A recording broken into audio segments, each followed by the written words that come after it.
Let's get the facts right. Russia has imposed a no-fly zone over Ukraine and a no-go zone over most of the seas around Ukraine. That seems to be okay. It's acceptable, though it's a gross violation of international law. Terrible war crimes are being committed. We don't know anything about the sanity of the guy who's giving orders in the Kremlin. And most importantly, this is not, you can't sit this out.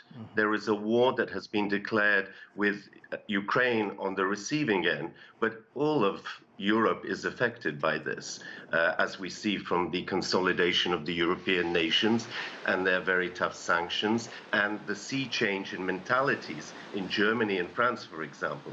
So this is not simply about Ukraine and watching as 100 Guernicas occur in Ukraine today. This is about the rest of history. It's about how civilization will look, how the international order will look, and whether Europe and the North Atlantic structures will be able to contain the Caligula that is in Moscow at this time. Remember that the Ukrainians, this is not about Crimea. It's not about eastern Ukraine, as was the case in 2014. Yeah. Putin has said he doesn't recognize the sovereignty of Ukraine. He doesn't want to see an independent state. Why is he bombing most of Ukraine? Why is he seizing, say, Snake Island off the Romanian coast if he claims that this is an operation to deal with, to protect the Russian speakers in eastern Ukraine? This is nonsense. This is a 19th century imperialist gone crazy who wants to go down in history for some reason, for some warped reason, as the restorer of Russian greatness, regardless of the cost, regardless of his contempt for international order. So this is not about just Ukraine. And to say today we call for peace, let's negotiate. Negotiate with what? With whom? With a guy who wants to destroy a country? To destroy to take all of Eastern Europe under his control?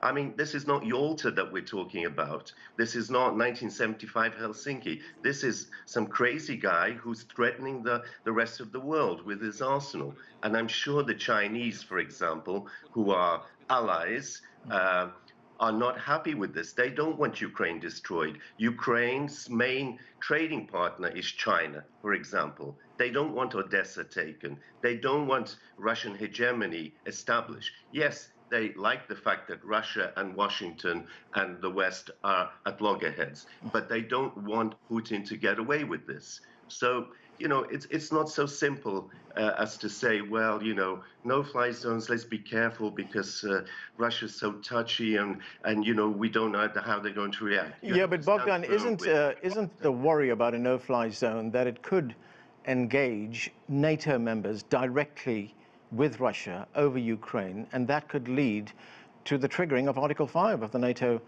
Charter, which could mean Russia fighting the whole of NATO? It could mean that.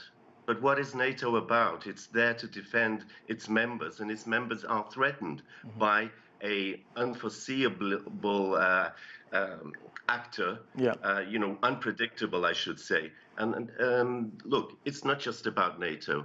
It's the toothlessness of the UN. It's the total ineffectiveness of the OSCE. It's the collapse of the international architecture for security. What a no-fly zone means is the possibility of World War III, of the United States directly engaging Russia in an air war over Ukraine.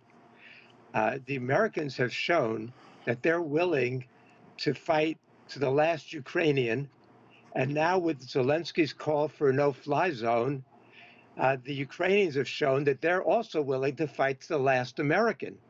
We need a little bit more sanity here. Putin, we don't know if Putin has been taking a page from Richard Nixon's madman thesis, but he's certainly been acting and speaking irrationally. From the beginning, he started making nuclear threats. Then he raised the stature of Russia's nuclear forces to high alert. Then the Russian troops attacked near the largest nuclear reactor in Europe, setting fire to the buildings surrounding it. They've made clear that nuclear weapons are on the agenda again, which is madness. But the United States would be very wise not to provoke them any further. And Biden has actually been trying to ease the tension on that front. He's made clear that the U.S. is not sending troops and fighting in Ukraine. He canceled the ICBM tests that were supposed to go on this week. So there's a recognition. There's more talk now about the threat of nuclear war in the West, in the United States, than I've heard in decades.